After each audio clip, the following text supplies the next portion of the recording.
Profe, nosotros teníamos unas consultas del trabajo práctico, no sé si las quiere tratar ahora o al terminar la clase.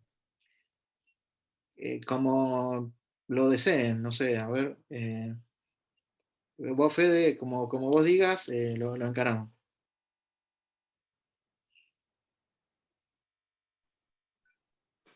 Y yo diría que dé la clase y después de la clase, si quieren, o en el intervalo, el que tenga alguna consulta se quede y la hacemos. Ah, bueno, dale, Bueno, muchas gracias. bueno. Bueno, vamos a empezar entonces. Esperen que voy a abrir l- la diapositiva y vamos a iniciar la clase del día de hoy, la clase teórica. Bien, ¿todos pueden ver la pantalla? Sí, se ve. Sí, se ve bien. bien. Ok, bueno, bienvenidos a la quinta clase de la materia Vías de Comunicación 1. Quien les hable es David, así que bueno, vamos a continuar con la clase 5. Esta va a ser una clase teórica para poder avanzar con los siguientes trabajos prácticos. Vamos a ver la unidad teórica número 4, que trata sobre el diseño geométrico vertical.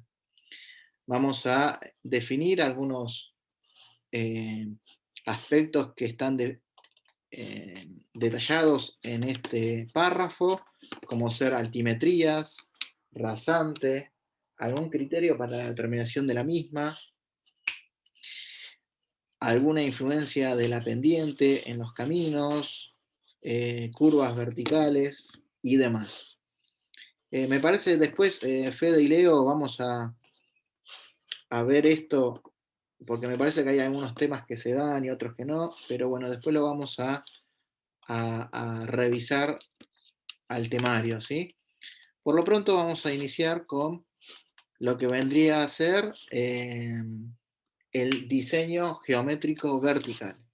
Y si ustedes recuerdan, ¿sí? Este cuadrito que ya lo vimos en otras clases, podemos decir que esto que está acá, sí que estoy marcando con el cursor, vendría a representar a la rasante de un camino, ¿sí?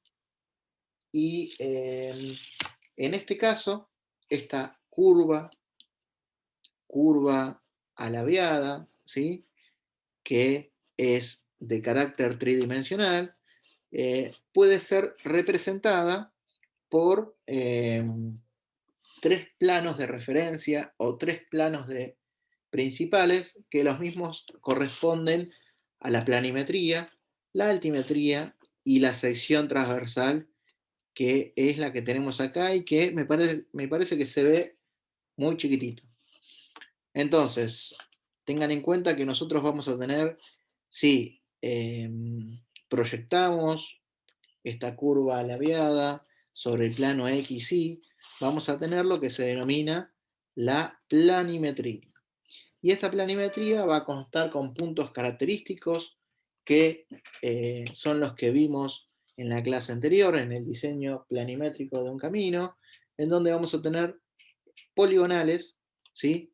Poligonales que van a tener entre una y otro distintos ángulos de deflexión y algún que otro punto característicos que son denominados punto de intersección horizontal, ¿sí? O punto de intersección. Si nosotros elevamos nuestra poligonal en el eje Z, ¿sí? Vamos a tener lo que se denomina la altimetría, ¿sí? Y siempre estamos representando la rasante. ¿Qué es la rasante de un camino? Vendría a ser la cota de proyecto, si la cota que puedo representar en este punto, ¿sí? Siendo esta la sección transversal típica de un camino.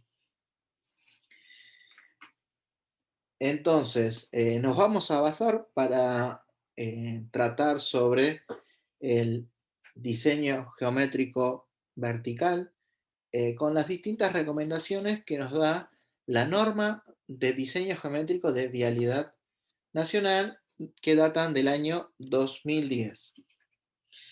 Entonces, por lo general, podemos decir que la rasante, que es esta línea de referencia de color verde que vemos en todos estos planos principales, corresponde con el eje de calzada o el eje geométrico del camino.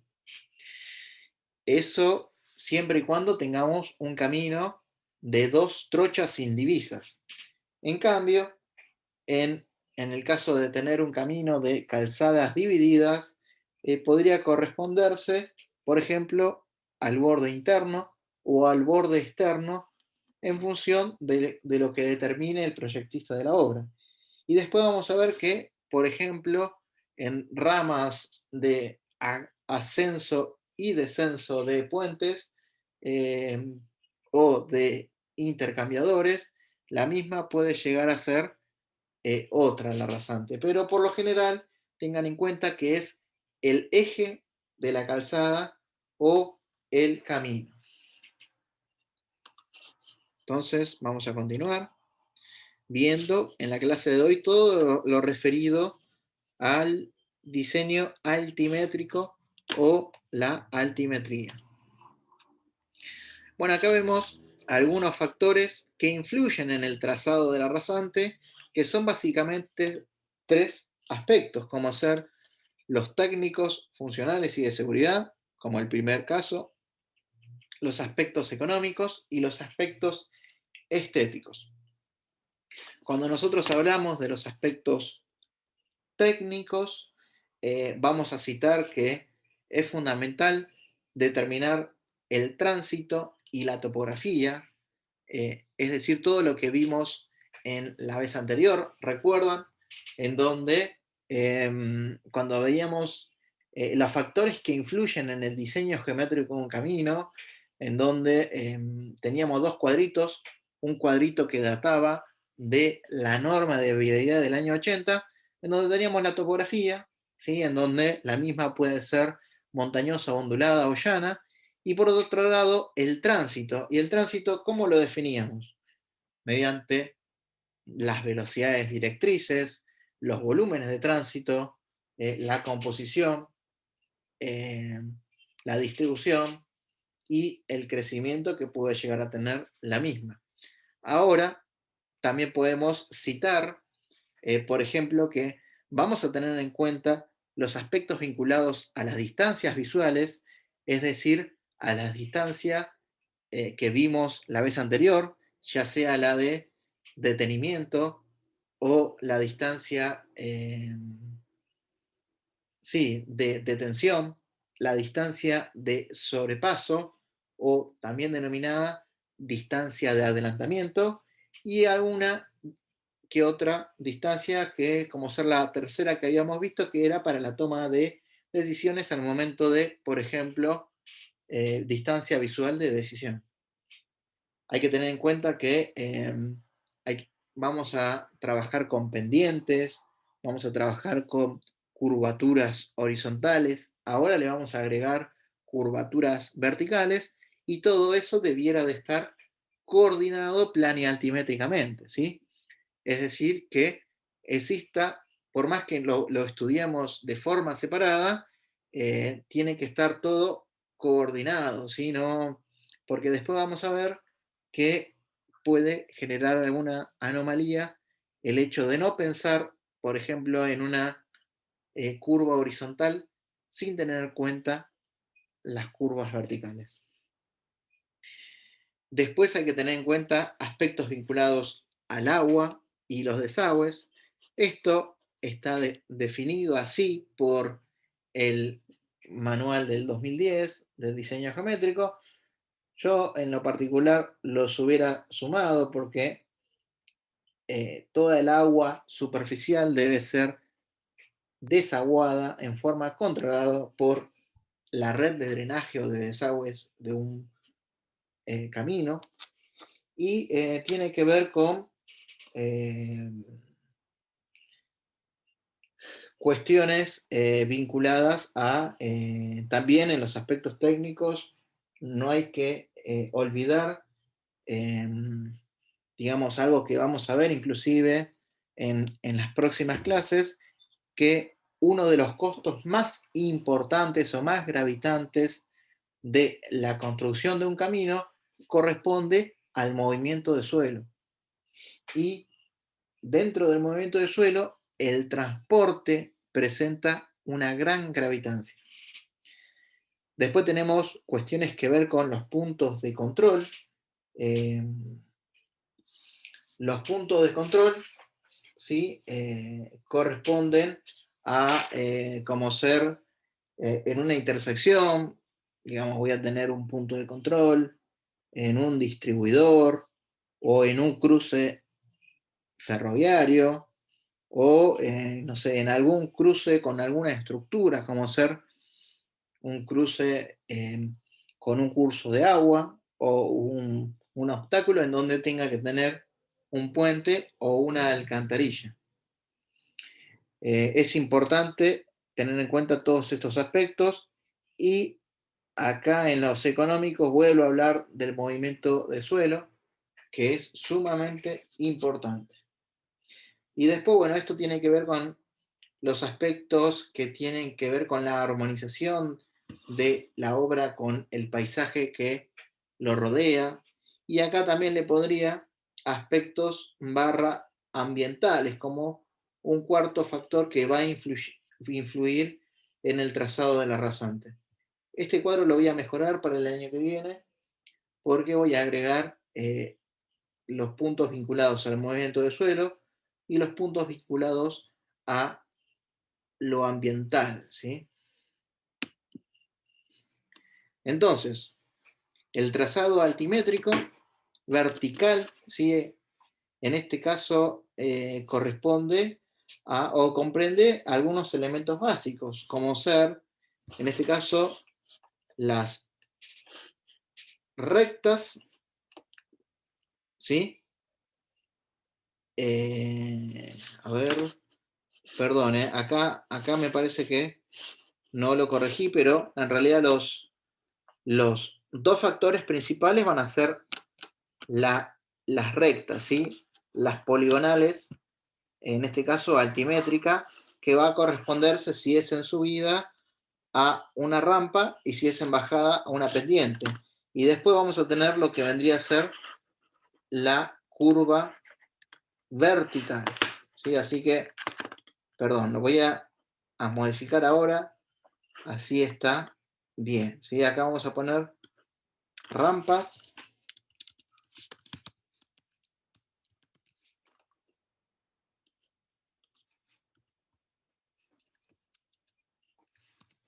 pendientes y curvas verticales.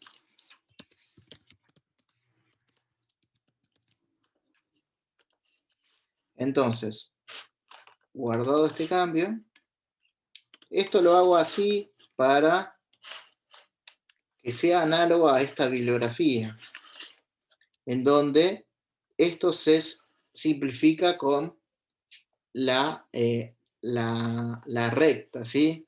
Que me va a unir, va a ser, vamos a tener distintos puntos de intersección vertical, y van a ser unidos de forma armónica mediante curvas verticales, en donde en este caso vamos a trabajar con las parábolas. Ya no trabajamos más con los arcos de circunferencia, sino que vamos a trabajar con parábolas. Y acá tenemos algunas cuestiones vinculadas a cada uno de estos tres elementos básicos. Si ustedes recuerdan, los elementos básicos del trazado planimétrico eran básicamente las rectas, los arcos de circunferencia o las curvas circulares, y por último las curvas de transición. Entonces, en el trazado altimétrico vamos a tener curvas verticales.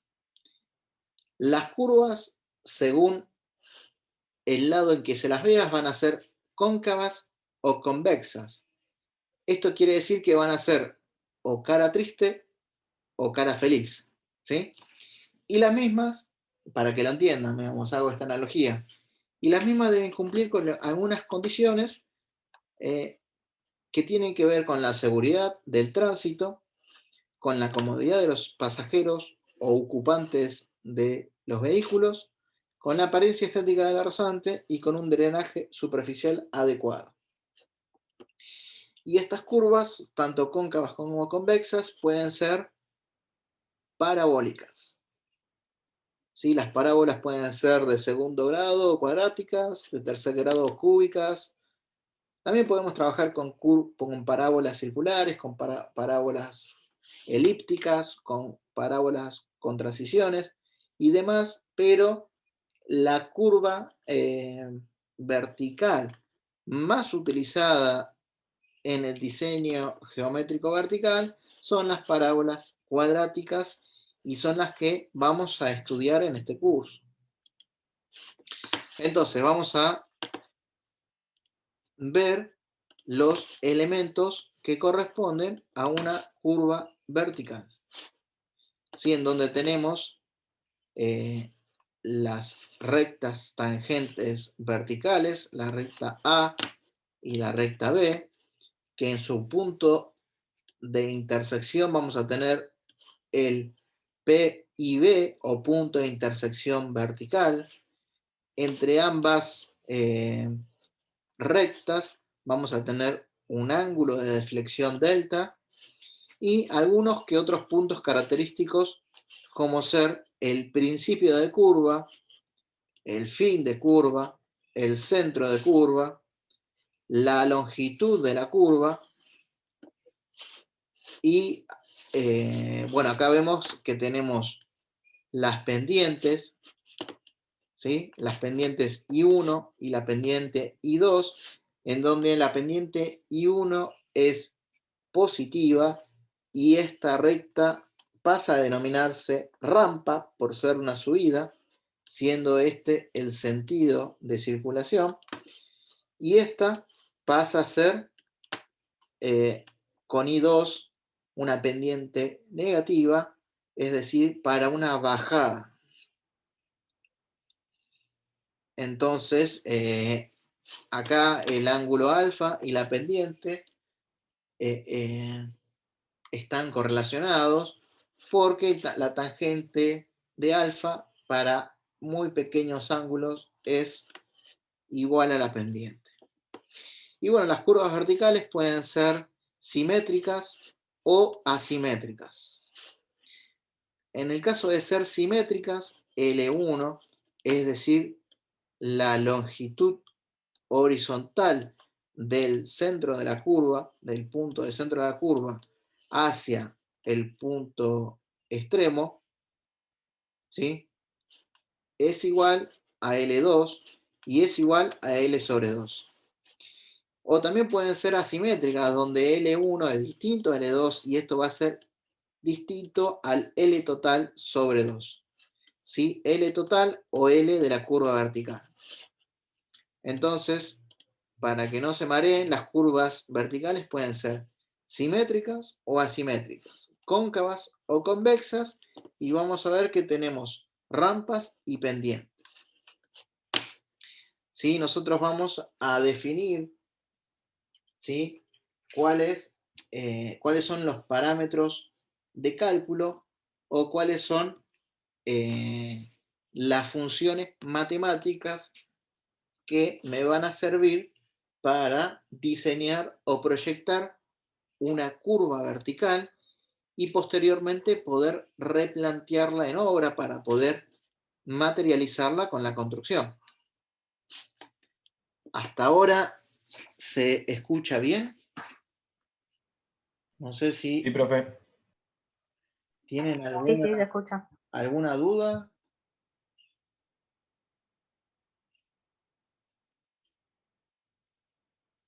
¿Seguimos? A ver el chat. Ok. Si se me llega a cortar internet, me avisan, por favor, porque no me estoy dando cuenta. Y ya en otra clase de otra materia me quedé hablando solo durante algunos minutos. Así que, bueno, continuamos. El tema, profe, que si te avisamos no te va a llegar porque no tenés internet. Es muy probable. No, pero a veces primero se corta la imagen, después se corta la voz y después se corta directamente el usuario. Al Bueno, principio se hagamos el escuchó un intento. poquito cortado, alguna que otra cosa, pero ahora se está escuchando perfecto, no hay ningún problema. Bien, perfecto. Bueno, a ver en este caso. Ahora vamos a ver las curvas convexas, ¿sí? Es decir, las curvas de cara triste. Tenemos tres tipologías básicas que son las que se ven en las figuras 1, 2 y 3 que están a la derecha de esta diapositiva. Entonces, acá podemos ver que en la primera curva vertical convexa, la pendiente I1 es positiva, la pendiente I2 también es positiva, y vemos que el módulo de I2 es menor al módulo de I1, ¿sí? Podemos también denominar pendiente positiva de entrada o pendiente positiva de salida. Entrada y salida de la curva. ¿Sí? Esto es importante porque tienen que identificar, ahora vamos a ver, la diferencia algebraica de las pendientes, que es un parámetro que me va a servir para definir algunos parámetros fundamentales del diseño de la curva vertical. En el caso 2, ¿qué podemos decir? Que la pendiente de entrada, I1, es positiva, la pendiente de salida, I2, es negativa, ¿sí? Y vean que cómo es esta forma.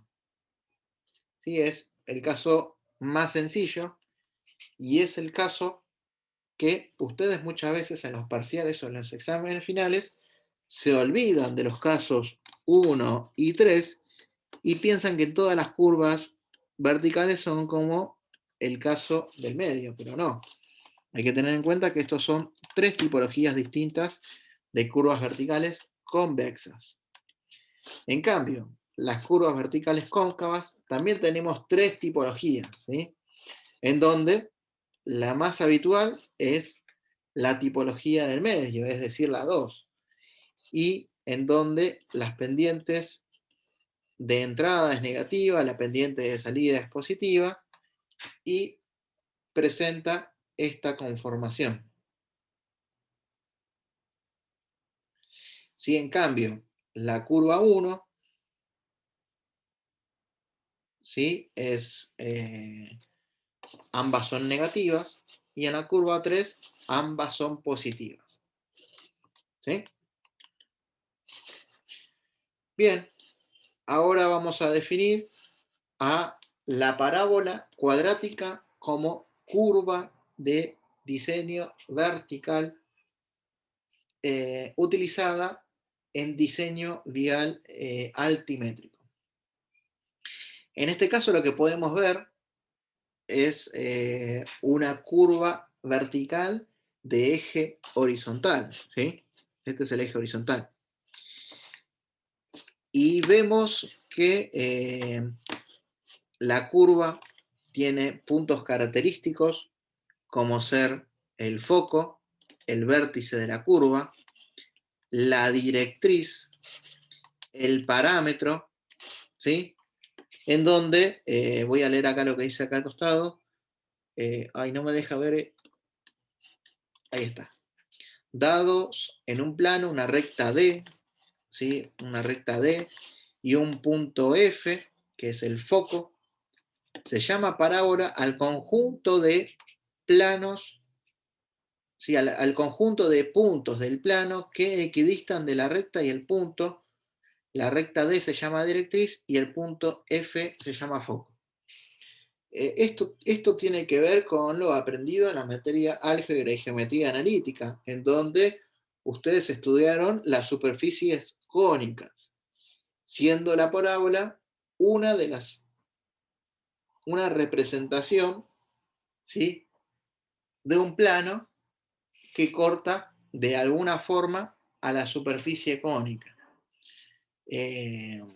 ¿Qué otras superficies cónicas recuerdan que hayan estudiado? O representación de las superficies cónicas. Una eran las parábolas, las otras, ¿cuáles eran? Una consulta que les pregunto. Elipse, hipérboles. Bien, las elipses, las hipérbolas, la circunferencia, ¿sí? Son todas figuras geométricas que datan de superficies cónicas. Entonces, acá es interesante porque, bueno, acá vamos a definir el parámetro es lo que nos va a servir a nosotros y eso es algo que vamos a calcular después en función de distintas condicionantes.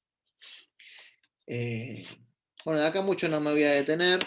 Esto es simplemente un recordatorio de la ecuación de una parábola, ¿sí? Una ecuación de segundo grado, que se hallaban los ceros mediante una fórmula en particular y demás, etcétera, etcétera, etcétera, y que nosotros, obviamente, esta es la representación de una parábola de eje horizontal y que en caminos va a ser una parábola de eje vertical, como es este que estamos viendo acá. Bueno, existen otras cuestiones. Una parábola puede ser definida por en este caso tenemos rectas tangentes, por el círculo osculador, que es un círculo, ¿sí?, que presenta igual radio de curvatura, ¿sí?, a la tangente en el vértice, ¿sí? Entonces, bueno, son distintos parámetros que corresponden a las fórmulas matemáticas de una curva, de una parábola cuadrática. Bien, ahora vamos a ver algunos aspectos reglamentarios, y esto tiene que ver con, vuelvo a repetir esto que vimos hace un ratito, las condiciones que deben cumplir, que son la seguridad, la comodidad, la apariencia y el drenaje, y todas estas condiciones nos van a limitar al parámetro P de la parábola. Y estos parámetros, vamos a ver que hay algunos mínimos que son deseables y unos mínimos que son absolutos. Entonces, los parámetros mínimos deseables son los más recomendados, son los que nos dan la mejor situación de confort y de comodidad, pero son los que requieren las mayores extensiones. Y los parámetros mínimos absolutos vendrían a corresponderse a los parámetros mínimos minimorum, como así decirlo, que son, digamos, muchas veces no es recomendable trabajar con estos parámetros mínimos absolutos porque las dimensiones no generan tanto confort, no son tan buenas para el diseño geométrico, pero son válidos. Acá está el recordatorio del parámetro básico. Para una cierta velocidad directriz, es el parámetro o radio del círculo oscurador de una parábola que proporciona como mínimo la distancia visual necesaria para esa velocidad, cualquiera sea la diferencia algebraica de pendientes. Ahora vamos a detallar un poco más esta definición. Pero bien, acá vemos otra vez la representación de una curva vertical, en este caso una parábola cuadrática, en donde empezamos a tener en este caso una pendiente o una, en este caso, positiva, una pendiente I1, una pendiente I2, en donde la diferencia algebraica va a corresponderse a este delta I, y vamos a ver que tenemos una pendiente media, y tenemos distintos puntos que me van a representar la parábola. ¿Sí? A nosotros tengan en cuenta, como bien dije hace un rato, nosotros tenemos que saber de alguna forma proyectarla para después poder replantearla y después poder construirla. Entonces, en este caso, vamos a ver que la longitud L, sí que es L total de, que vendría a ser la proyección en el eje X de mi parábola de diseño o de estudio, corresponde a un valor K por la diferencia algebraica de pendientes, siendo el valor K, ¿sí?, el parámetro sobre 100, ¿sí? Y este valor K está dado en metros sobre porcentaje. Es una forma que lo estipula el reglamento de diseño geométrico vial del año 2010, en donde directamente define el valor K o se preocupa por determinar ese valor K, que en definitiva corresponde a ¿qué? Al parámetro de la parábola cuadrática. Entonces, esa longitud, si volvemos para atrás, esa longitud que está relacionada o íntimamente ligada a la diferencia algebraica de pendientes y al parámetro de la parábola cuadrática, tiene o presenta longitudes mínimas, ya sea para curvas verticales cóncavas y convexas. Y va a ser la mayor de las siguientes, el L mínimo. Y tenemos distintos aspectos, como ser la seguridad en la operación, la apariencia estética del rasante, y esto tiene que ver con la cuestión estética, ¿sí? Y demás, ¿sí? Acá también habría que tener en cuenta el drenaje. Pero por lo pronto vean lo siguiente: para la seguridad de operación para cualquier diferencial de pendientes y pendiente media, la longitud mínima de diseño, la longitud mínima de una curva vertical, es el K básico por el delta I por un factor de corrección. Y este K básico vamos a ver que es distinto, ya sea para curvas verticales convexas o cóncavas, y vamos a ver que también vamos a tener en cuenta los parámetros en función de digamos, una operación diurna y una operación nocturna de operación, ¿sí? de trabajo. Vean acá que según la apariencia estética, la longitud mínima corresponde a ¿qué? A la velocidad directriz. Es muy sencilla esa fórmula. Acá hay otro K mínimo. Y acá habla de una diferencia algebraica de pendientes que no requieren curvas verticales, que está dado para estos delta I. Que esto después lo van a repasar más en detalle en la parte práctica. Por lo pronto, empecemos a trabajar con los parámetros de las curvas verticales. Entonces, a partir de ahora, si no me entienden, me paran, porque mezclé un poquito las dos normas, la de el año 2010 y la del año 1980, porque digamos, la norma nueva es muy resumida, presenta las fórmulas, un par de tablas y explica de forma muy somera, y las normas de diseño geométrico del año 80 explican un poco más en detalle, digamos, y cambian los coeficientes de los parámetros, pero el concepto es el mismo para ambas normas. Y tienen en cuenta el criterio AASHTO, ¿sí? El criterio AASHTO donde tenemos distintas alturas de los vehículos, ¿sí? En donde vamos a definir el parámetro para operación diurna y operación nocturna en función de ¿qué? De las distancias de detención y distancia de sobrepaso en algunos casos, ¿sí?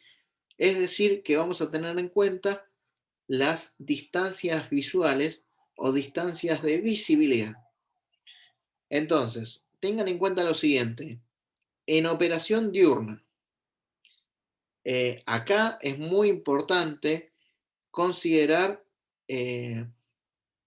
digamos, las alturas de los objetos y las alturas del conductor, ¿sí? En donde vean lo siguiente. ¿Qué definimos acá? Por ejemplo, H1. ¿Y qué se imaginan ustedes que corresponde a H1? La altura de visión del conductor. Bien, bien, bien. La altura de visión del conductor. Y H2 corresponde a la altura del obstáculo, ¿sí? Entonces, entre una norma y otra varían un poco las distancias o las alturas del conductor debido a que la tendencia de los autos fue, digamos, estas son normas, las normas del 80 son una adaptación de las normas de diseño geométrico del año 67 del ingeniero Federico Rull y son un poco antiguas. Entonces, en su momento se había estudiado, ¿sí?, cómo era la industria automotriz, el diseño de los autos, y bueno, se partió de una convención de una persona sentada en un vehículo con una proyección al futuro que, obviamente, con el correr de los años se fue ajustando, ¿sí? Pero el concepto es ese. Y acá faltaría un H3 que corresponde a ¿qué se imaginan ustedes? El H3. ¿Qué altura es ¿La esa? altura de los focos? Bien, la altura de los faroles, ¿sí? Del auto. Y entre H1 y H3, ¿cuáles vamos a usar de día y cuáles vamos a usar de noche? ¿Qué imaginan ustedes que es más razonable? De día De H1 día. y de noche H3. Bien, bien, bien, bien. Bien, están siendo coherentes con su razonamiento. Porque de día es la altura, digamos, de la visión del conductor. Y tengan en cuenta que el haz luminoso sí va a estar, va a tener un cierto ángulo de divergencia, ángulo de haz luminoso, que me va a generar una zona que voy a poder ver, porque después de ahí veo todo oscuro. Entonces, digamos, este ángulo es totalmente distinto al otro. Otro tema que hay que tener en cuenta es que en operación diurna se utiliza la velocidad directriz, en operación nocturna se utiliza en la antigua norma una velocidad de marcha menor a la directriz. Y ahora vamos a ver, igual vean que un parámetro deseable es utilizando la velocidad directriz. Entonces, vean lo siguiente, acá está el modelo ASHTO, las alturas utilizadas en el manual de diseño geométrico vial del año 2010, donde tenemos altura de los ojos 1,10 m, altura de los faros 0,60, altura de objeto, vean que varía para operación diurna o nocturna, altura de vehículo tanto, y ángulo de haz luminoso tanto, ¿sí? Entonces, ¿esto para qué me va a servir? Para determinar el parámetro de la parábola cuadrática. Entonces, acá se ve el auto en una curva vertical convexa, ¿sí? Cómo se calcula el parámetro este K, ¿sí? Y tiene que ver con la distancia visual de detención. Y con algún que otro factor, que es este que está acá, que todos van a depender de de las alturas de los objetos y las alturas del observador. Vean que acá está representado el obstáculo. ¿Sí? Esta fórmula no es la intención de mostrar de dónde salen las fórmulas, sino que sepan que en este caso el valor K básico de diseño para una distancia visual de tensión para la operación diurna es el equivalente a esta fórmula de acá.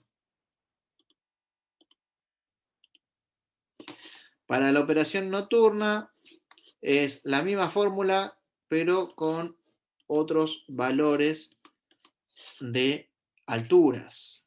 ¿Sí? Alturas de los elementos, ya sea faroles o también altura de los objetos que quiero ver.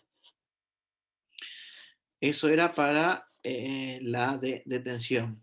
Acá hay otros parámetros que tienen que ver con el sobrepaso o adelantamiento, como dice la nueva norma, y acá les dejo la fórmula para que la sepan. La antigua norma directamente me daba el parámetro P, pero tengan en cuenta que hoy en día, si no correspondería realizar el cálculo de sobrepaso o adelantamiento en curvas verticales, porque hay un artículo de la Ley Nacional del Tránsito y Seguridad Vial que prohíbe el adelantamiento en curvas. ¿Sí? Entonces, esto lo dejo de manera informativa, ¿sí? De por sí decirlo, y por eso corresponde a la antigua norma escrito, digamos, con máquina de escribir. Entonces, nosotros lo que hacemos es, determinamos el L mínimo, que corresponde a los aspectos vinculados a la seguridad, y calculamos un K básico, lo multiplicamos por la diferencia algebraica de pendientes y por este factor que va a depender de la pendiente media. ¿Sí? Y también va a depender de la velocidad directriz. Después pasamos a las curvas verticales cóncavas de este tipo, en donde la operación diurna, acá tenemos una salvedad, la visibilidad en operación nocturna es más desfavorable que en operación diurna por ser la altura de los faros delanteros menor que la de los ojos, ¿sí? O sea que, en principio, la condición diurna no debería representar un impedimento a la visibilidad del conductor, salvo en el caso excepcional de que haya un obstáculo superior, por ejemplo, en el cruce de un túnel, ¿sí? O por ejemplo, en el caso de un bajo nivel, donde tenemos el obstáculo superior, que ahora lo vamos a ver que varía la formulita correspondiente con el parámetro básico, ¿sí? Acá vemos que el parámetro básico para la distancia visual de detención bajo una estructura es esta fórmula que está acá, ¿sí? Y tengan en cuenta lo siguiente, acá está marcado H en este sentido, pero en realidad lo que debiera ser H es siempre perpendicular a la superficie. Entonces muchas veces este H es menor al H vertical. ¿Sí? ¿Se entiende? La diferencia entre uno y otro. Uno siempre tiene que medir perpendicular a la rasante, y esto capaz que tenga, si tiene una cierta pendiente, en el punto de intersección con el extremo de la estructura, capaz que sea este H' menor al H vertical. Entonces hay que tener en cuenta Entonces, a veces profe, esa salvedad. Esa salvedad para medir el gálibo. Para esta fórmula, que es una fórmula del tipo empírica, utilicen el H vertical. Sigue, ¿qué me decían? no, yo quería preguntar qué H usábamos entonces para las fórmulas, ese H que está marcado ahí o el Sí. H'. No, este H. El otro H utilícenlo siempre para determinar el gálibo en una zona de curvas, ¿sí? El gálibo de un puente, el gálibo vertical, ¿sí? En una zona de curvas, siempre consideren el H perpendicular a la rasante del camino. En este caso, obviamente, acá vemos que la longitud mínima va a ser proporcional al K básico que calculamos por la fórmula anterior, por la diferencia algebraica de pendientes y por este factor que correlaciona las pendientes con la velocidad directriz. Acá les dejo la definición de gálibo vertical, que vendría a ser la distancia vertical desde mi cota de rasante hasta el fondo de la estructura, ¿sí? Y el gálibo vertical mínimo adoptado por el nuevo reglamento corresponde al gálibo de 5 metros 10. ¿Sí? Que es un gálibo utilizado en el Mercosur y que muchas veces lo denominan también gálibo Mercosur.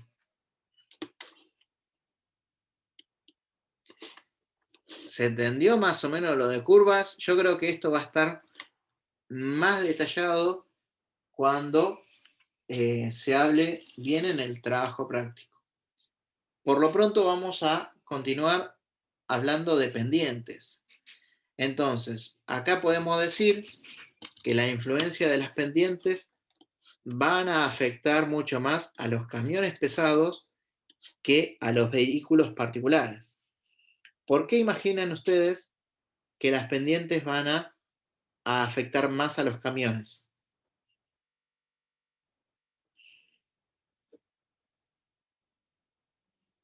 ¿La pendiente o el plano Por inclinado? longitud. Ah, perdón, por el peso. Bien, bien, tienen que ver con el peso y tienen que ver con... Uy, me apareció conexión Con el inestable. tamaño. Sí, me apareció conexión inestable. Está cortando un poco. Se le está cortando, profe. Bueno, esperamos un cachito a que pase a que vuelva la banda del internet. Pero bueno, básicamente tiene que ver con, como bien dicen ustedes, por el tamaño, por la carga, por la fuerza del motor, en donde tiene que, digamos, generar más par motor, más fuerza para poder conducir, ¿sí? Para poder transportar la carga que conlleva. Entonces, esto puede afectar a la velocidad de marcha de los vehículos pesados. Y esto puede hacer que disminuyan notablemente. Y si nosotros estamos en un camino que presentan volúmenes de tránsitos muy altos, en donde ese volumen de tránsito tiene una distribución, o mejor dicho, una composición de los vehículos en donde tiene una importancia o un porcentaje alto de camiones, me va a afectar notablemente ¿a qué? ¿A qué me va a afectar? A ver, ustedes que ya saben, si tenemos vehículos que empiezan a disminuir su velocidad de marcha porque tienen que hacer, entre comillas, más fuerza para subir ese plano inclinado. ¿Qué imaginan ustedes? ¿Qué me va a afectar?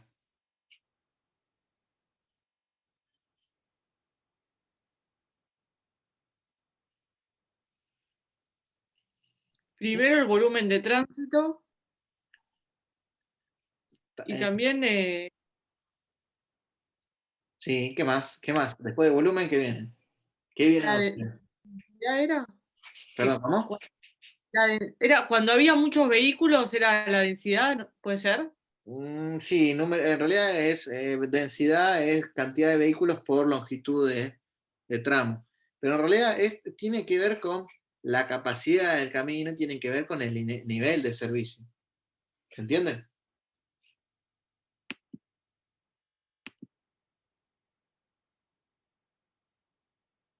¿Sí? ¿O no? Sí, sí, va a estar más cerca del nivel F, ¿no? No, Puede puede llegar a generar congestión o puede llegar a generar un disconfort, ¿sí? en ese camino, y pueden generar problemas de congestión. Entonces, muchas veces lo que se hace, ahora vamos a ver, es si el tránsito o, digamos, el volumen de tránsito es grande, muchas veces trabajar con las pendientes máximas que vimos, recuerdan en la tabla de características de camino, donde según las categorías del camino tenemos pendientes longitudinales recomendadas, que son valores máximos, pero vamos a ver que en el caso de tener una composición, dentro de la composición de vehículos,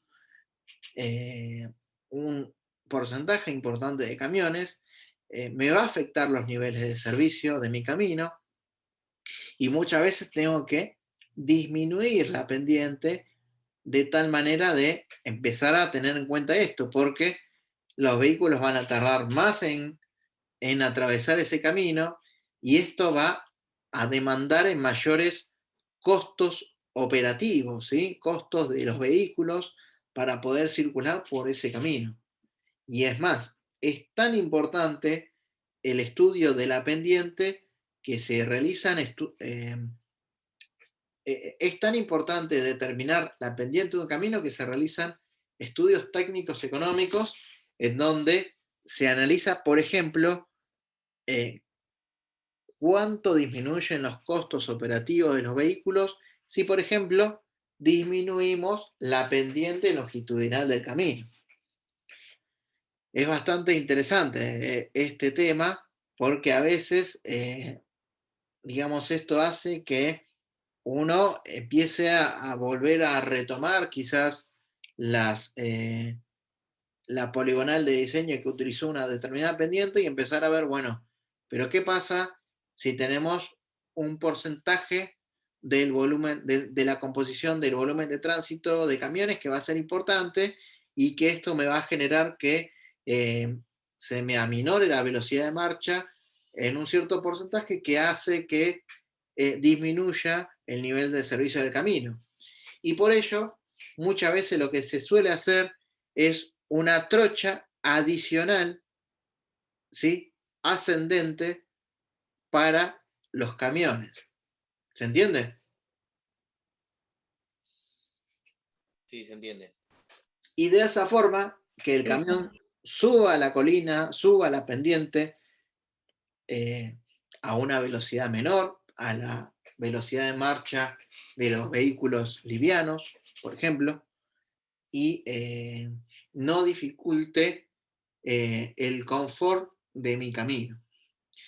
Así que tengan en cuenta lo siguiente, vean que en pendientes de hasta el 3%, los automóviles no resultan afectados, sino en un grado muy pequeño, y en la operación de camiones, solamente en largas longitudes de camino con pendiente, puede llegar a afectarse. Quiere decir que la conducción de los autos no es gravitante cuando tenemos pendientes de ese entorno. En cambio, en pendientes de hasta el 5%, los automóviles no tienen dificultad en operar eficientemente, pero los camiones pueden tener dificultad, ¿sí? Sobre todo si tenemos mucha altura sobre el nivel del mar, inclusive tengan en cuenta que algunos aspectos ambientales, como ser las lluvias o la formación de hielo en la calzada, van a empeorar la conducción de estos camiones pesados, ¿sí? Entonces, tengan en cuenta que la influencia de la pendiente va a afectar a los vehículos pesados, como ser los camiones, la influencia de la altura sobre el nivel del mar también va a afectar. ¿Por qué? Porque en el proceso de la combustión o el proceso de, en realidad, digamos, del mecanismo de funcionamiento de los motores van a perder eficiencia. Los mismos por la influencia del nivel del mar. Básicamente es porque hay una pérdida de la potencia de los motores de los vehículos. Entonces, vamos a hablar de que van a haber pendientes máximas, pendientes mínimas, pendientes recomendadas, pendientes que van a ser nocivas y pendientes de equilibrio, como algunas de las definiciones que vamos a ver en adelante. Entonces, las pendientes máximas, ¿sí? Las pendientes máximas, en este caso, acá tenemos una pequeña formulita que está dada del Manual de Diseño Geométrico de Caminos del año 80, en donde se puede ver que esta pendiente va a depender del peso del camión o del peso, va a depender de un montón de factores como ser el peso del camión, el peso del remolque, la resistencia a la tracción, ¿sí? El coeficiente de resistencia al rodamiento. Y esto es algo interesante porque nosotros cuando veamos ferrocarriles vamos a utilizar este término resistencia a la tracción en recta y horizontal. Es bastante interesante. El coeficiente de fricción de la pendiente, no sé, algunas cuestiones que tienen que ver con la superficie expuesta al viento y demás, pero son básicamente es para que tengan en cuenta que ¿qué es lo que estamos haciendo nosotros? Estamos empezando a definir una pendiente máxima en función del peso de los vehículos, ¿sí? Y de los coeficientes de fricción y de algunos parámetros que tienen que ver con la resistencia a la tracción del mismo. En este caso, las pendientes deseables, como las máximas hasta la altura de 500 metros sobre el nivel del mar, se han fijado en este cuadro que corresponde ¿a qué? A la tabla de características de caminos. ¿Sí? Esta que ya le dimos para el trabajo práctico, en donde da algunas recomendaciones de diseños para tener parámetros de partida para realizar anteproyectos de caminos. Entonces vean lo siguiente, en este caso, para la categoría del camino, para una topografía dada, tenemos pendientes pendientes máximas deseables y máximas. Y vean lo siguiente, vean que ahora empieza a bajar, digamos, empieza a tener, bueno, de 3 a 5 grados, ¿sí? O puede ser mayor o menor, si esto es un parámetro a tenerlo en cuenta. Bueno, acá habla de este cuadrito de pendientes mínimas, pero esto yo lo pondría más adelante, cuando hablamos de pendientes mínimas, ¿sí? A ver, perdón, voy a ir un poquito para adelante a ver si hablamos de pendientes mínimas realmente. No. No hablamos de pendiente mínima. En este caso, ¿cuál es la pendiente mínima que puede llegar a tener un camino? ¿Qué se imaginan ustedes? ¿Que está ligado a qué? Al desagüe digamos, al desagote del agua Sí, al para que pueda desagüe, escurrir. al desagüe del agua, que puede llegar a escurrir superficialmente sobre el camino o sobre la zona de camino. Entonces, el nuevo reglamento, básicamente las pendientes mínimas, habla de caminos rurales por un lado y de caminos urbanos por el otro. En donde en los caminos rurales puede decir, bueno, una pendiente mínima puede ser la pendiente nula, siempre y cuando estemos trabajando con caminos que no tengan cordones laterales, cordones cunetas, y la superficie de la calzada presente una pendiente transversal, con escurrimiento hacia desagües longitudinales, hacia cunetas longitudinales que conduzcan el agua producto de la lluvia, por ejemplo. ¿Sí? En el caso de caminos urbanos, una pendiente mínima longitudinal va a ser aquella que me permite el drenaje de las aguas, que puede rondar el 5 por 1000, por ahí más o menos. ¿Sí?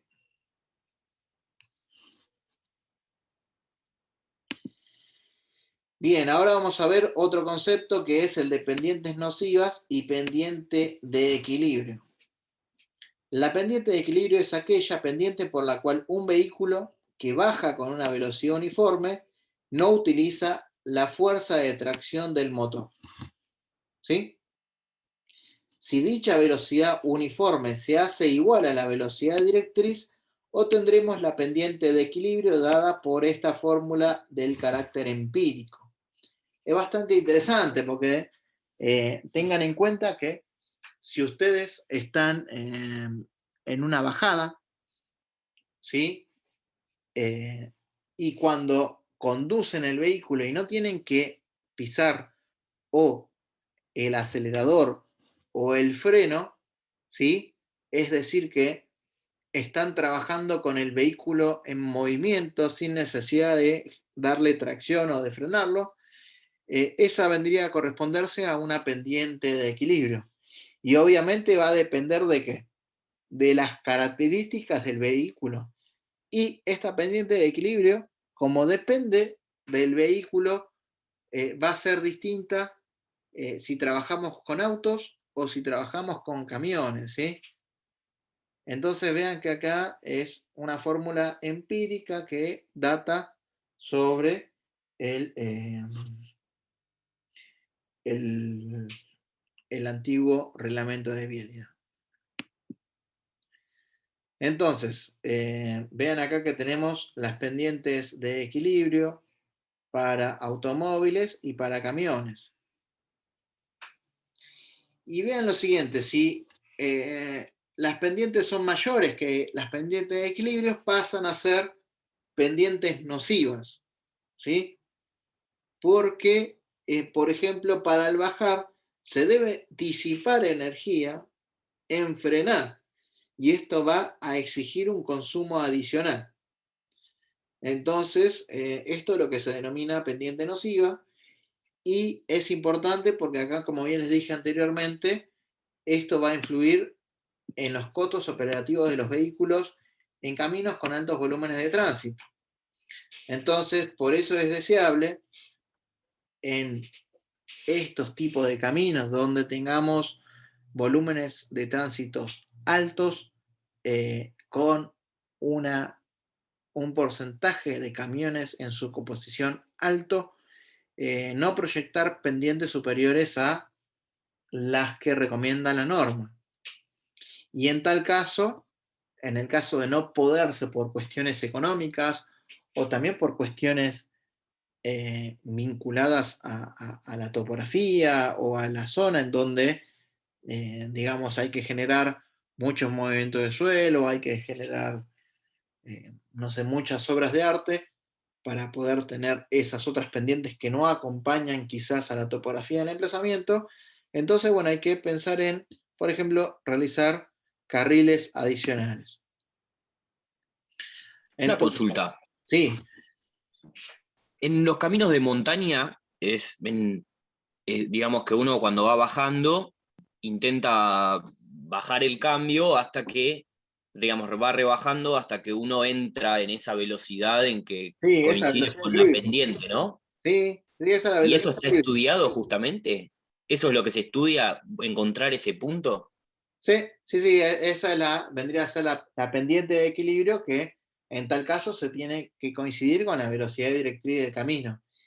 Es Perfecto. muy teórico porque vos tenés en cuenta que depende del peso y de la mecánica de cada auto y camión en particular, y no todos son iguales, entonces son casos teóricos, pero lo que sí me dice es que, bueno, en el caso de tener, por ejemplo, una bajada con una pendiente que supera la pendiente de equilibrio, en donde es necesario frenar frenar de a poco, porque si no, como que aumenta mucho acelera, digamos, el auto.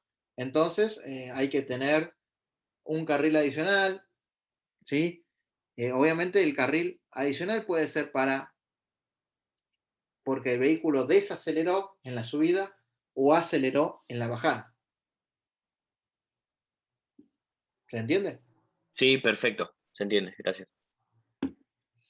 Bien, y acá tenemos la longitud de la pendiente en donde podemos definir la longitud crítica. ¿Sí? Porque el auto va a generar esa aceleración o esa desaceleración en una determinada longitud. Si tengan en cuenta, por ejemplo, no recuerdo bien el nombre de la ruta, pero hay una ruta que es la que ingresa a Bariloche por el lado de Nahuel Huapi, que es una bajada, ¿sí? Es una bajada que viene una pendiente bastante importante y en el extremo de la bajada, casi llegando al lago, hay una curva horizontal bien pronunciada, ¿sí? Para tener el camino costero. Ahí es donde es importante la coordinación planialtimétrica, en donde, digamos, uno tiene que ir bajando y frenando y después tiene que empalmar con esa curva, ¿sí? Pero bueno, eso es algo interesante que pueden ver en el diseño geométrico de un camino. Por un lado, vamos a definir la longitud crítica como a la máxima deseable de un camino que origina una reducción en la velocidad media de marcha de los vehículos pesados de 25 km por hora. Esto es en el reglamento del año 80. Hoy en día, con las nuevas tecnologías de la mecánica o de la industria automotriz, esta velocidad o esta diferencia de velocidades se bajó en 16 km por hora. Y vean lo siguiente, cómo es esto interesante, en donde podemos apreciarlo en estos dos gráficos. Estos dos gráficos que datan a la misma, son lo mismo, ¿sí? En donde tenemos curvas de desaceleración y curvas de aceleración. Entonces vean lo siguiente. Cada una de estas curvas de aceleración o de desaceleración corresponden para distintas pendientes de camino. Entonces vean lo siguiente. Vamos en este caso, a decir, bueno, nuestra velocidad de circulación es de 40 km por hora. ¿Sí? Y vean que la longitud, ¿sí?, necesaria para distintas pendientes es variable, ¿sí? Vean que para una pendiente del 3% voy a necesitar toda esta longitud, para otra pendiente distinta voy a necesitar esta otra longitud y así sucesivamente. En el caso de abajo, vemos que para una distancia recorrida, para estas curvas de desaceleración, vamos a tener, ¿sí?, distintas velocidades de marcha en función, variamos con la pendiente del camino. Y para esta clase lo saqué, pero si ustedes van a el manual nuevo del 2010 me parece que está en la parte final, en los anexos, pero hay distintos diagramas que me determinan esta longitud en función a la variación de velocidad que establezco en la subida o en la bajada. Porque básicamente, ¿cómo funciona esto? Ustedes suben por una subida o por una rampa, es decir, con pendiente positiva, y el camión empieza a minorar la velocidad. Entonces, la minoración de la velocidad va a ser dada por, no sé, puede ser por convención 25 km por hora o 16 km por hora. Bueno, en esa minoración de la velocidad tengo que ver, bueno, en cuánta longitud se me produce. Y si tengo una longitud mayor, puedo generar, digamos, alguna problemática más. Pero bueno, por lo pronto, tomen el concepto nada más. No vamos a calcular longitudes críticas de camino. Si ustedes ven las normas, ahí están más en detalle, se ve mejor, y cualquier cosa, si tienen alguna duda, analicen los gráficos y cualquier duda la clase que viene lo volvemos a razonar. Por lo pronto, acá está la bibliografía, terminamos con esta primera parte de la clase de hoy. ¿Sí? No sé si tienen alguna consulta.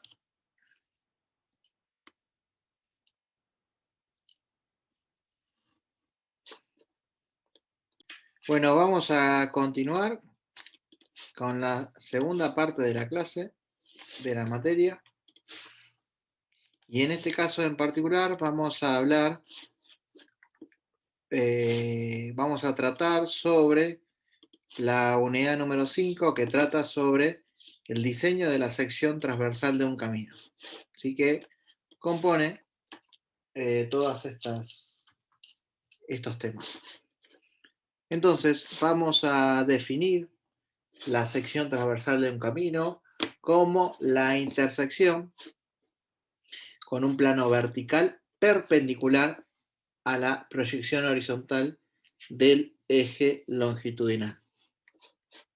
¿Sí? En donde esta sección transversal puede ser en desmonte o en trinchera, como el primer caso, o también puede ser en terraplén, como en el segundo caso, siendo estos dos los casos más generales que podemos llegar a tener una sección transversal de un camino. Obviamente tengan en cuenta que esto que estoy marcando acá, en ambos casos, corresponden al terreno natural. Y vean que acá tenemos taludes, ¿sí? Taludes en trincheras, taludes en terraplén, en donde, por lo general, los taludes de terraplén corresponden con los taludes propios de los paquetes estructurales que componen el terraplén o el paquete estructural de mi vía de comunicación o camino, y en este otro caso corresponde a la excavación que tiene que hacerse, excavación o excavación de suelos o de rocas, ¿sí? Remoción de rocas que se hace mediante voladuras controladas, y van a formar el talud. Obviamente el talud de una roca va a ser prácticamente vertical, el talud de un suelo va a depender de los parámetros de resistencia del mismo y de los parámetros de corte, si por así decirlo, y hay que tener en cuenta que ya sea en trinchera o en terraplén, hay que siempre verificar la estabilidad de los taludes, la estabilidad global de los taludes, como ser todos los círculos de falla que pudieran llegar a ver que me generen el colapso del mismo, ¿sí? Desde el punto de vista de la estabilidad global. Acá tenemos la definición de desmonte y terraplén para que lo tengan en cuenta. Entonces, en este caso en particular, vamos a trabajar con la sección transversal. Y acá lo primero que vamos a hacer es definir los elementos básicos de una sección transversal. Vean que tenemos una media sección en terraplén, una media sección en desmonte, y podemos ver en este caso el camino o la calzada definido por el número 1, en donde tenemos dos media calzada o dos carriles o dos trochas también denominadas. Vemos que tenemos en el número 3 la banquina, el talud y la cuneta. Vean que la cuneta puede ser de distintas formas. Vamos, en este caso es una cuneta del tipo triangular. Acá tenemos una cuneta del tipo trapecial, un contratalud y todo lo que denomina la zona de camino, que la zona de camino es el 8 que corresponde todo esto que les acabo de marcar, ¿sí? Es decir, desde esta línea imaginaria y esta otra línea imaginaria, que corresponden a, vendría a ser como una suerte de líneas municipales, donde tenemos la zona privada y la vía pública, ¿sí? Siendo esta, digamos, los cercos, los cercados de los distintos campos que tenemos, por ejemplo, en una zona rural. Y vean lo siguiente, tenemos el camino, ¿sí? Obviamente, acá tenemos la superficie del terreno natural por debajo de mi cota de rasante en el caso de terraplén. En este otro caso tenemos la línea del terreno natural por encima de mi cota de rasante en el caso de desmonte. Y vean que tenemos acá, les voy a definir, perdón, a ver, le voy a definir una cota en particular que se denomina cota roja, que corresponde a la, a la altura que existe desde mi cota de terreno natural hasta la rasante, ya sea en terraplén o sea en desmonte, ¿sí? Y vean que esto no siempre corresponde a un eje de simetría, sino que corresponde al eje de la calzada. ¿Por qué? Porque quizás hasta este valor, hasta este lugar, sí tenemos simetría, pero después no puede, por lo general no hay simetría en los caminos. Siempre conviene, al momento de diseñar la sección transversal, tener en cuenta las futuras ampliaciones o las proyecciones de los caminos en el futuro, ¿sí? Por lo tanto, cuando se dimensiona la sección transversal, hay que tener en cuenta quizás la posible adición de carriles que siempre es conveniente tenerla de antemano para poder resolver los sistemas de drenaje, poder resolver la zona total del camino sin generar mayores costos en el caso de querer generar una ampliación de los carriles. Entonces vamos a definir primero al ancho de carril.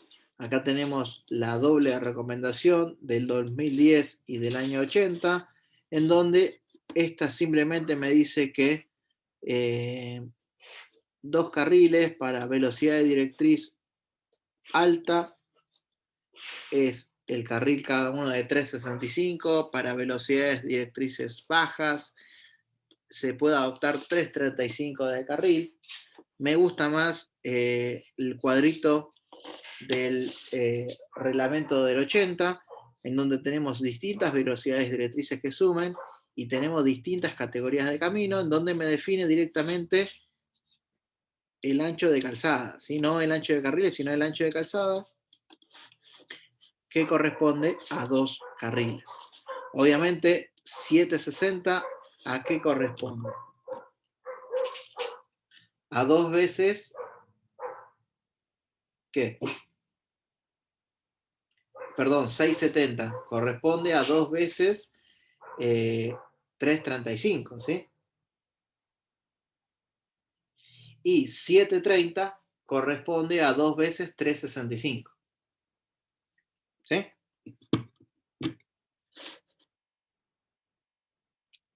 Por lo general hay que tener en cuenta que carriles más anchos de 3,65 metros pueden llegar a generar alguna sensación de incomodidad para los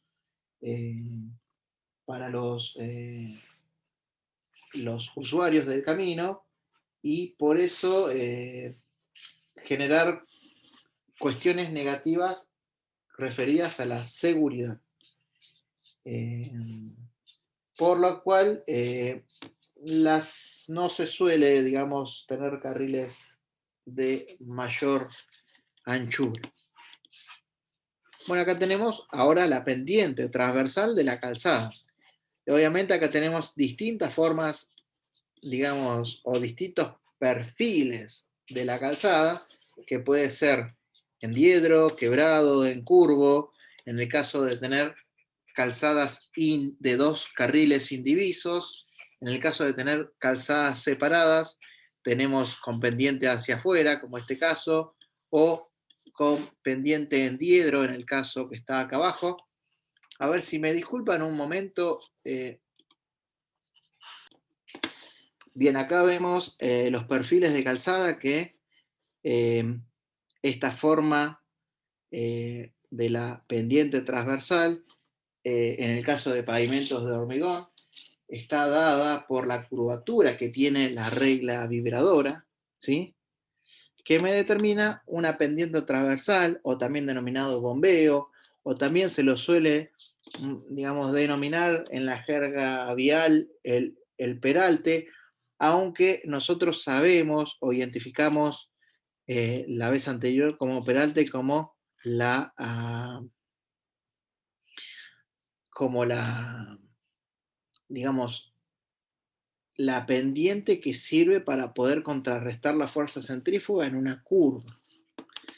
Acá Rubén del Valle, que también trabaja en obras viales, le dice gálibo. Es medio raro, digamos, porque uno cuando el gálibo del camino. A ver, Rubén, ¿tenés micrófono? Hola David, Sí, ¿me escuchás? ¿te escucho? Sí, por lo general nosotros en la jerga le llamamos gálibo al, Al bombeo del camino. al bombeo, sí, a Al la perfil. altura que le das en el eje. Bien, bien. Sí, sí tiene distintos nombres. Vendría a ser una forma del perfil transversal de la calzada, ¿sí? Y que eso se logra con las máquinas terminadoras. En el caso de tener, por ejemplo, una terminadora de pavimento asfáltico, en donde es para dobles carriles, la que es más grande, podemos tener esta forma. A veces cuando se realiza la pavimentación por carril, ¿sí? la media terminadora, bueno, tiene esta de acá. Hay que tener en cuenta que cuando hacemos por parte, podemos controlar los espesores de la carpeta en la zona central. En este caso, el control de la carpeta en la zona central es un poco más difícil. Se hace a posteriori mediante la extracción de testigos. Pero bueno, estas son distintas formas del perfiles transversales. Y acá tenemos pendientes transversales en donde, según la tipología del pavimento, ¿sí? Tenemos pendientes recomendadas, que varían del 2% para hormigón al 3%, ¿sí? Ya sea concreto asfáltico o demás, o enripiado. Entonces, por lo general, hormigón es 2%, carpeta asfáltica 3%, y pendientes transversales o bombeos mayores al 3% generan una condición, una situación de inseguridad para los usuarios, porque hace que el vehículo tienda a arrimarse contra la banquina. Acá vemos, también es muy parecido, ¿sí? Este es otro cuadrito en donde vean que se tiene en cuenta el tipo de pavimento, en este caso características pluviométricas, porque tenemos zona seca y zona húmeda. La apariencia estética también ayuda y el grado de inseguridad que puede llegar a tener el conductor. Obviamente nosotros tenemos que darle una pendiente transversal a nuestro camino para evitar que se produzca el encharcamiento de las aguas, es decir, una formación de una lámina de agua finita sobre la calzada que pueda dar origen al hidroplaneo. ¿Sí? Y no sé si ustedes saben lo que es el hidroplaneo.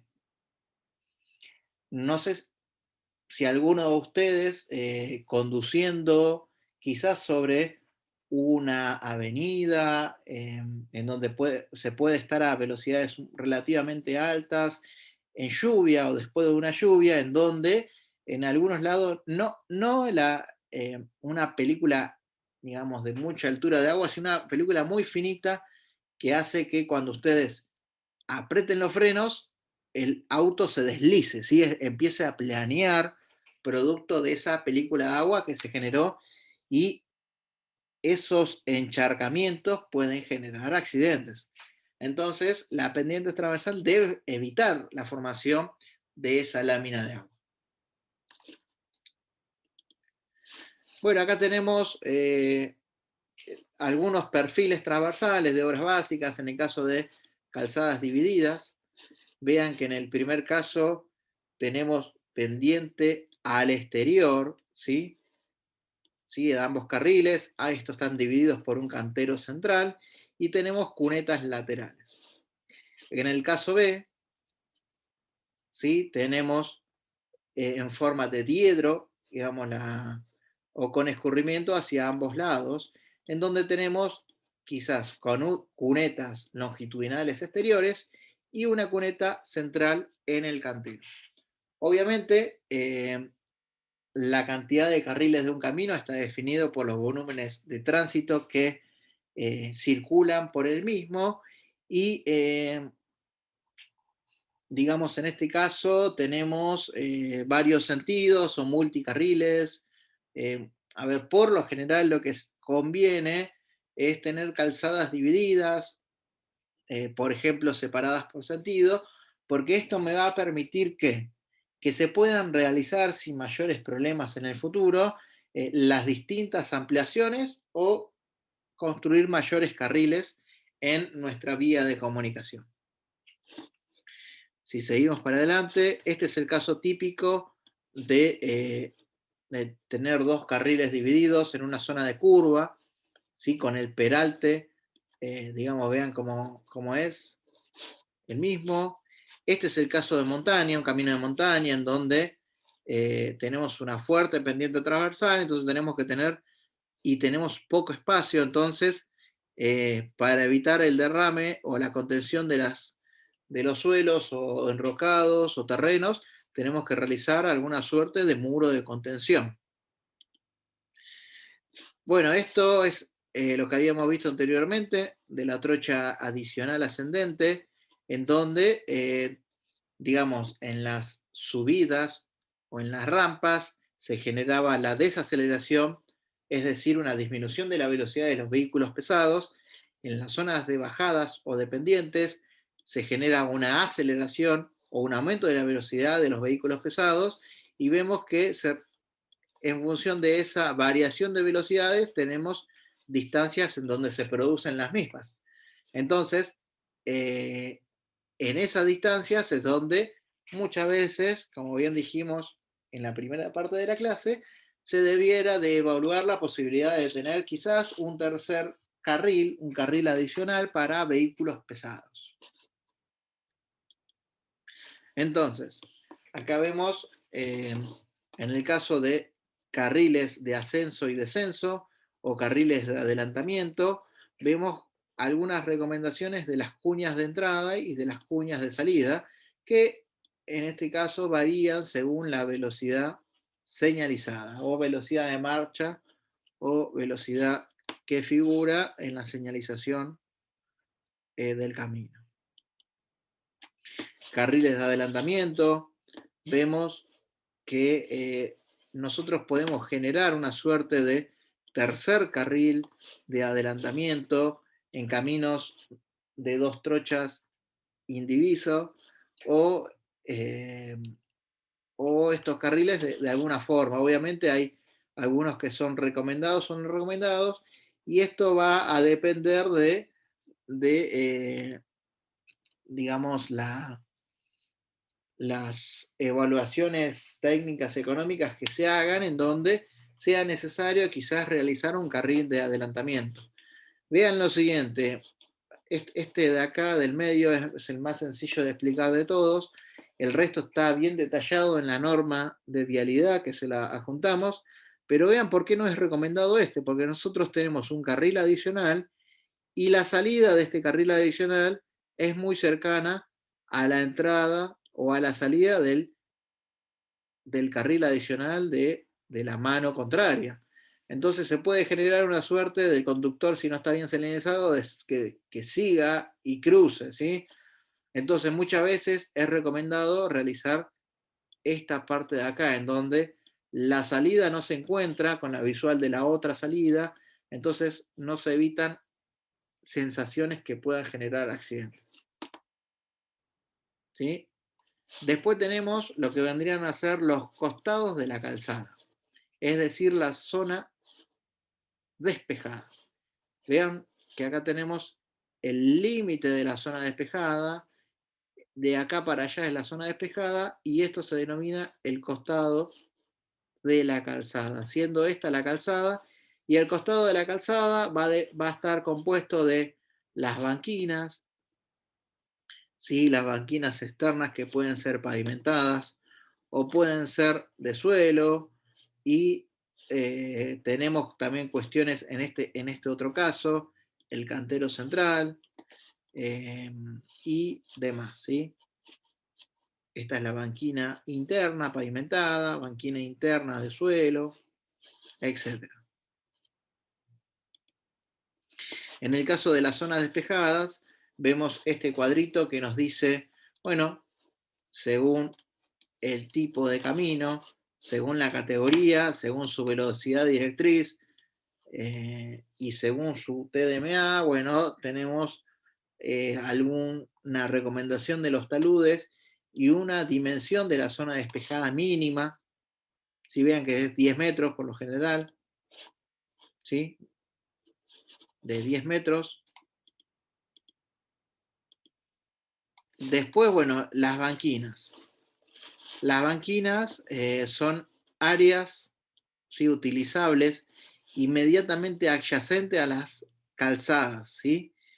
Y, bueno, acá como dice, constituye un elemento crítico de la sección transversal porque permite tener todo esto que dice acá. Permite obtener una zona despejada para vehículos errantes, se pueden colocar soportes de franjas sonoras, como son estas que vemos acá. Hay menores tasas de accidentes en el caso de tener banquinas grandes. Es una zona para vehículos de emergencia, puede ser utilizado como carril de ciclistas o carril de emergencia, y tránsito más seguros para máquinas agrícolas, etc. Acá vemos cómo es la banquina que, según el tipo de camino, según las condiciones de proyecto, puede estar pavimentado o no, y es importante, digamos, considerar las recomendaciones que nos fija la norma, en donde acá tenemos distintos anchos de banquinas que varían entre 0,50 y 3 metros. Obviamente, si tenemos una banquina que es muy ancha, va a generar tener mayor terraplén, ¿sí? Y eso está directamente, genera una incidencia directa en los costos de la obra. Entonces acá tenemos algunas recomendaciones de banquinas generales y algunas banquinas internas que pueden llegar a ser menores, ¿sí? Las pendientes transversal, ¿sí? O el peralte de la banquina, la pendiente, el bombeo de la banquina, es mayor, digamos, a la del camino. Por lo general es del 4%, pero acá tenemos algunas recomendaciones de banquinas con tratamientos luminosos que pueden llegar al 5%, banquinas de gravas al 6% y banquinas recubiertas de pastos al 8%. Mientras más aumento el talud de inclinación o mientras más aumento la pendiente transversal de la banquina, mayor sensación de inseguridad tienen los conductores. Bueno, después tenemos el cantero central, en donde vemos que el cantero central tiene una longitud necesaria, un ancho necesario, que en este caso, según el volumen de tránsito para una cierta proyección, me va a decir, bueno, si vos tenés un volumen de tránsito y querés adoptar tal longitud del cantero central, vas a requerir o no una barrera, ¿sí? Una barrera, en este caso podría ser una defensa rígida o defensa flexible. Entonces, hay una zona opcional o una zona que no necesita barreras. Obviamente, a mayor ancho del cantero central, no se requiere la barrera.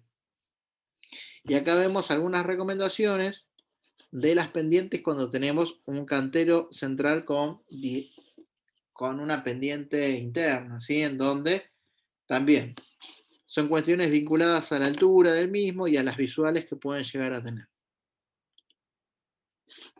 Cuando hablamos de las barreras o separadores de tráfico, podemos decir que tenemos dos tipos. Mira, justamente hoy empezamos a hablar de esto en la clase.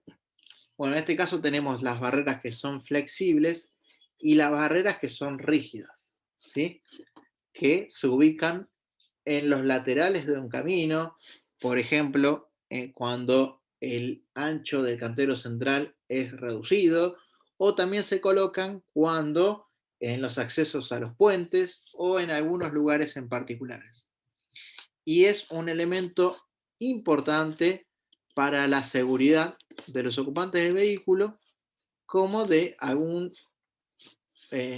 sujeto que esté en el entorno próximo del lugar.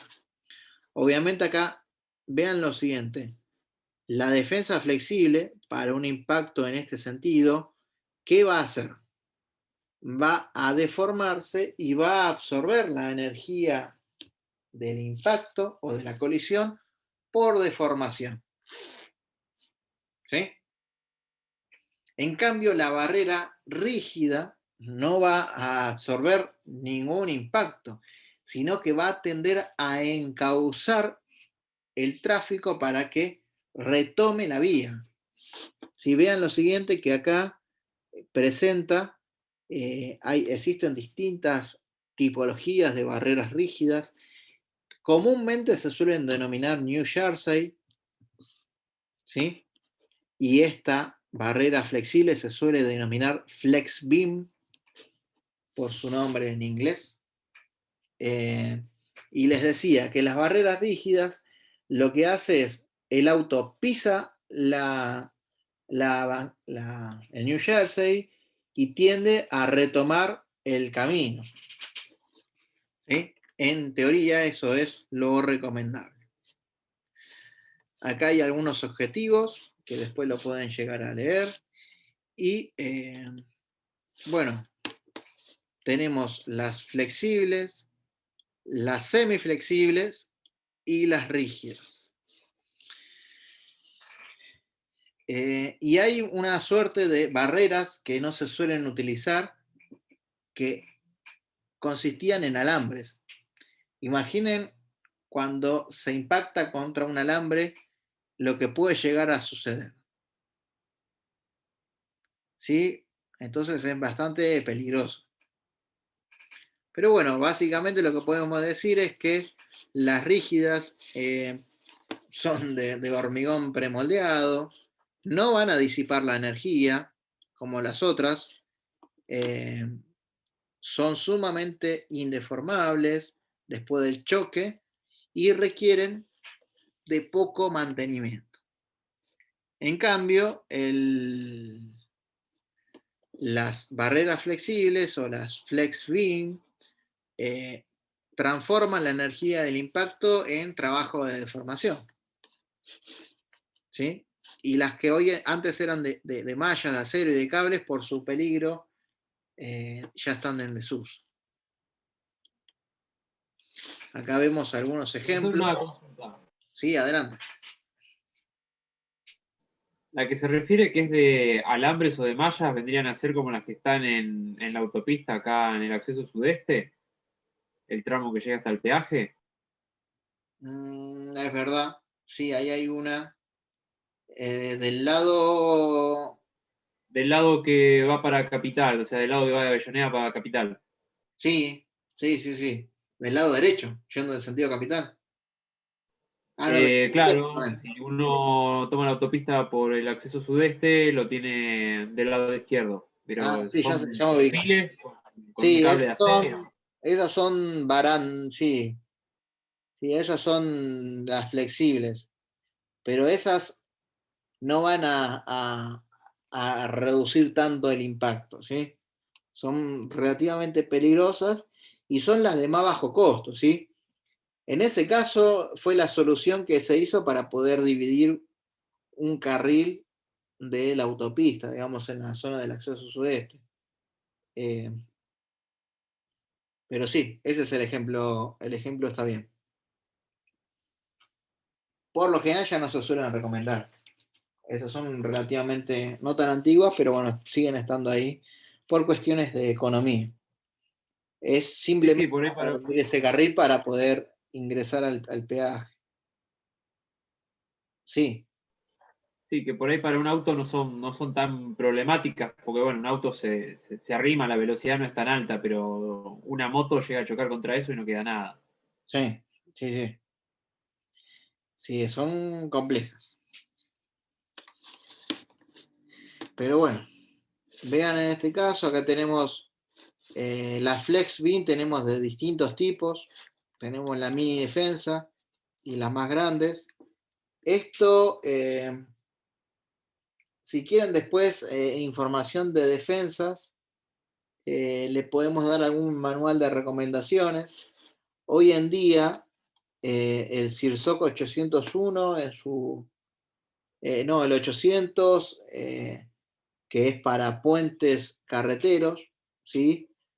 Hay un librito que trata sobre defensas rígidas para puentes, y bueno, ya esos conceptos se aplican para caminos, en donde también se dimensionan en función de un impacto.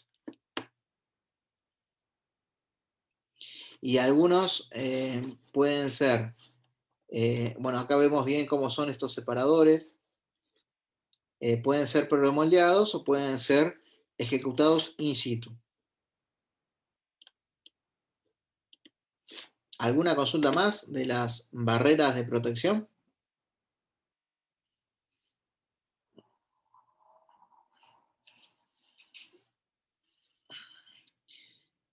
Tendría que ver bien alguna que otra norma como para que transmitírselas acerca de barreras de protección, pero mucho no detallan las recomendaciones de vialidad.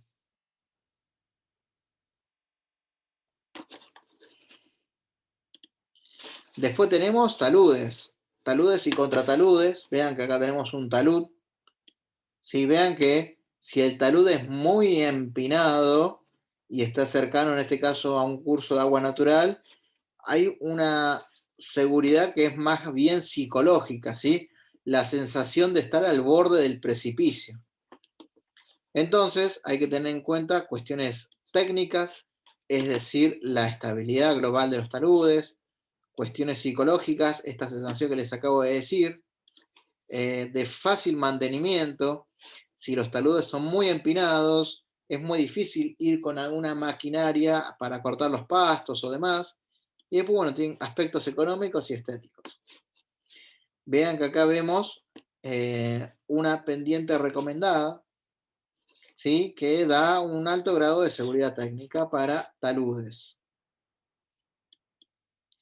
Y bueno, acá vemos la necesidad de colocar defensas en los taludes en función de la pendiente, ¿sí? Entonces acá vemos que, en función de la pendiente y en función de qué, de la altura H que está acá, ¿sí? Entonces, en función de la pendiente del talud y de la altura del terraplén, tenemos esta zona, ¿sí? Que me define la utilización obligatoria de defensa en ese terraplén. Obviamente, ¿dónde más voy a colocar defensas? En la zona de alcantarillas y puentes. Que eso, cuando veamos la parte de puentes, seguramente algo vamos a hablar. Después, acá vemos una clasificación de los taludes, en donde podemos ver las pendientes que son buenas, por ejemplo, la pendiente 1 en 4, y las pendientes que son ya relativamente peligrosas, pero que pueden llegar a ejecutarse con la colocación de su correspondiente defensa. Entonces acá vemos la altura de terraplén con defensa o sin defensa. Sí, en función a la categoría del camino y la topografía. Después tenemos los contrataludes, después de las cunetas, ¿sí? Vean cómo hasta dónde tiene que estar la zona despejada. Y bueno, acá tenemos algunas fotos de contrataludes y a ver si tenemos alguna recomendación de la... No, no tenemos ninguna recomendación de las pendientes de los contrataludes, pero consideren similar a los taludes. Cunetas y cuneta de préstamo. Acá también tenemos, acá sí tenemos para una cuneta del tipo triangular, alguna recomendación de talud y contratalud en función de la relación H sobre B. No, es... Sí, esto tiene que ver con la conformación del talud y del contratalud. Si son iguales, que es la sección deseable en cunetas triangulares, también es lo recomendable, ¿sí? En el caso de ser distintas, estamos en esta otra zona. Lo mismo para cunetas trapezoideales o redondeadas, con aristas redondeadas. Y acá vemos otra imagen que corresponde a dimensiones aproximadas, en donde, bueno, tenemos las distintas conformaciones. Y vean cómo es lo siguiente, donde muchas veces tenemos que tener en zonas montañosas, en función de los desmontes, para que no llegue de forma tan abrupta toda el agua, o que llegue de forma controlada, o que el arrastre de finos y de enrocados pequeños queden atrapados en alguna cuneta superior. Y lo mismo acá en la zona de coronamiento, para que no empezar a lavar, digamos, la montaña, y al pie del desmonte, que es donde también se puede generar la acumulación de agregados o materiales propios de la montaña. Bueno, la zona de camino es todo el espacio afectado por la vía de comunicación. Y vean que, según la categoría del camino, los anchos mínimos de la zona de camino, en zonas rurales o en zonas urbanas, tienen estos valores. ¿Sí? Vean que son importantes, son 100 metros, ¿sí?, de zona de camino. Eso lo tienen que tener en cuenta al momento de proyectar, y esto también para tener en cuenta cuestiones vinculadas a las expropiaciones o demás. Ahora vamos a ver algunos ejemplos de caminos en donde podemos ver, este es un perfil o una sección transversal en terraplén. Vean que desde los alambrados hasta los alambrados tenemos la zona de camino. Acá tenemos el eje de la calzada, el coronamiento va a incluir la calzada más las banquinas, la cota de rasante, la cota de terreno natural.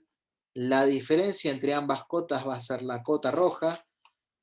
El H corresponde a la altura del terraplén. Este es el talud del terraplén, y acá tenemos la cuneta, ¿sí?, con su talud de cuneta y el contratalud. Lo mismo de este otro lado. Es bastante sencillo. Acá tenemos otro ejemplo en donde tenemos quizás un terreno natural que está también mitad en terraplén y mitad en trinchera. Y tenemos, bueno, todas las cuestiones. Este es un perfil en desmonte o en trinchera, en donde tenemos la cota de terreno natural, la cota de rasante, el ancho de calzada, el ancho de camino, el ancho del coronamiento, este podría ser el ancho del terraplén total, los taludes, y en este caso la cota roja va a corresponderse desde la cota de terreno natural hasta la cota de los rasantes. En media ladera, ¿sí? En media ladera, acá tenemos la colocación o no de un muro de contención de los suelos. Tenemos la cota de la rasante, el camino, y acá tenemos, como bien habíamos visto anteriormente, alguna suerte de terraplén de guardia para evitar que caigan los materiales, los enrocados pequeños con la misma correntía de las aguas, sean retenidos acá y acá verdaderamente caiga el agua nada más. Bueno, este es también, esto se los dejo como para que lo tengan en cuenta, ¿sí? Como referencia, donde tenemos anchos de calzada, pendientes transversales, pendientes de terraplenes, perdón, de banquinas, anchos de banquinas, anchos de taludes, anchos de pendientes de taludes, perdón, y pendientes de contrataludes. Bien, la próxima clase vamos a ver todo lo vinculado a la parte práctica, al trabajo práctico de diseño geométrico vertical, es decir, vamos a calcular curvas verticales, y después al final de la clase les voy a comentar algunos aspectos vinculados a la coordinación plana y altimétrica. Así que acá les dejo la bibliografía, que para caminos estamos utilizando la misma de siempre. Y bueno, con esto cerramos la parte teórica del día de hoy.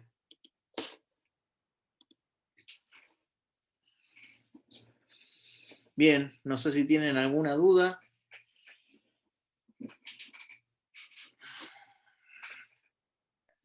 No. La parte vinculada a la sección transversal de caminos del reglamento del año 2010 está buena, digamos, tiene mucha información. Lo vinculado a pendientes y diseño altimétrico me gusta más cómo lo trata la norma del 1980, porque es mucho más teórica, está mucho más descrito todos los temas, pero bueno, ambas son complementarias una de la otra. Por otro lado, esta misma clase está grabada en el canal de YouTube que hicimos de la materia.